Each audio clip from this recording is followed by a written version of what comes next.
fascinating story of Judith, the beautiful and glamorous widow who decapitates the heads of generals.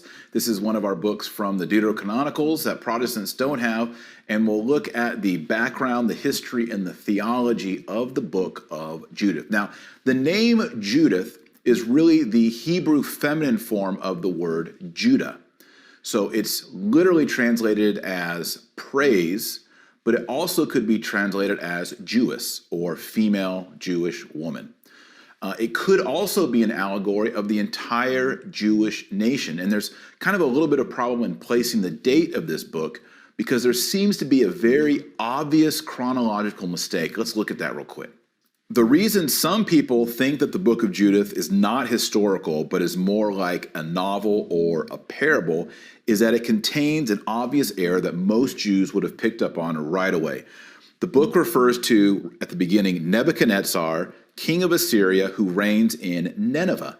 And yet Nebuchadnezzar was in fact the king of the Babylonians and doesn't seem to have reigned from Nineveh. Now, some scholars have suggested that Nebuchadnezzar is a placeholder for the historical Persian king Artaxerxes III, since this king did in fact have generals known as Holofernes and Bagoas, two key characters in the story of Judith, as we'll see in just a moment. Another theory is that Judith is a character homage to the historical Queen Salome Alexandra, the only Jewish regnant queen who reigned over Jerusalem and Judea from 76 to 67 BC.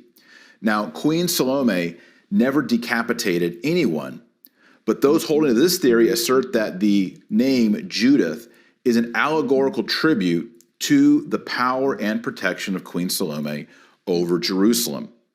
The tie between them being that they were both powerful and brave widows. So that's three theories. One is that this is simply an allegory. The second, that the name Nebuchadnezzar actually refers to King Artaxerxes III. And then the third theory is that Judith is an homage to Queen Salome of Alexandria. I'm not sure which of the three is the most accurate, but personally, I like the second one. But all that aside, let's look at the actual plot and story of the book of Judith.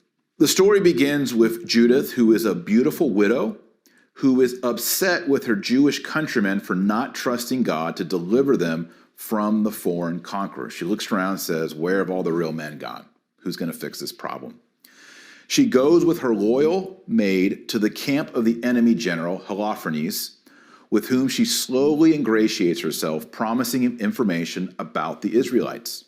After she gains his trust, she's allowed access into his tent one night as he lies in a drunken stupor. She takes a sword, decapitates him, and then takes his decapitated head back to the fearful Jewish men in the city. The Assyrians, having lost their leader, disperse, and Israel is saved. Though she is courted by many men for her beauty and for her courage, Judith remains unmarried for the rest of her life and dies as a hero for the Jewish people. So that's the story and narrative of the book of Judith. And below this video in the show notes, you'll see that I've included an advanced outline of the book of Judith, and you'll see a chiasm structure, that is a climax in the Hebrew parallelisms of when Judith actually cuts off the head of Holofernes. Now, the book of Judith was extremely popular in the medieval era, especially in the Renaissance, and you see so much art depicting this famous scene of a beautiful widow in the act of cutting off the head of Holofernes. So you'll see art everywhere when you go to museums of Judith and Holofernes. But also, it harkens back to this tradition in Judaism, in Catholicism, that when things get really bad, God raises up a woman to destroy the enemy of Israel. This reminds us of the story of Deborah and Jael in Judges chapters 4 through 5. We covered this in a previous NSTI video, who seduced and inebriated the Canaanite commander Sisera before hammering a tent peg through his skull. In this story, the enemy is decapitated.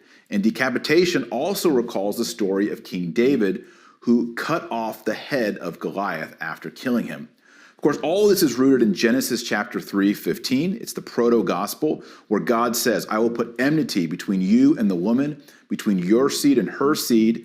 She shall bruise your head, and you shall bruise her heel. There are debates on whether it should be he or she, but the best manuscripts in the Hebrew and in the Greek, and also from Jewish historians like Moses Maimonides and Philo Judaeus and Josephus, testify to it being a she. So it's this idea that a she will bruise or crush the head of the devil, personified in these evil generals. And because of this, Judith, just like Deborah, Jael, are types of the Blessed Virgin Mary. She is the one, through the incarnation, who brings about the Messiah in the world. And through her affirmation towards the incarnation, she is the one who ultimately crushes the head of Satan. Not absolutely, that's what Jesus does, but she does it relatively by equipping Christ with the body and blood that he needs to be our Savior and to die on the cross. And for this reason, the Catholic Church in her liturgy and in her masses ascribes the actions and the words of Judith to the Blessed Virgin Mary. Let's look at a couple examples. The first one is Judith 11:17. Your handmaiden is indeed a God-fearing woman, serving the God of heaven night and day. And also Judith 13:18. Blessed are you, daughter, by the Most High God, above all the women on earth. This, of course, reminds us of blessed art thou amongst women, which we have in the Hail Mary. And then also Judith 15:9.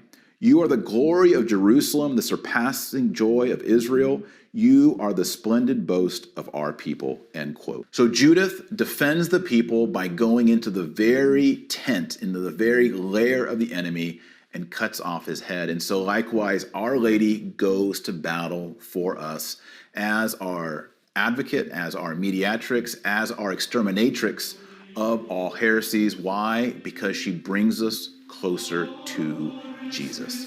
Hey, thanks for being a member of the New St. Thomas Institute, and we'll see you in lessons to come.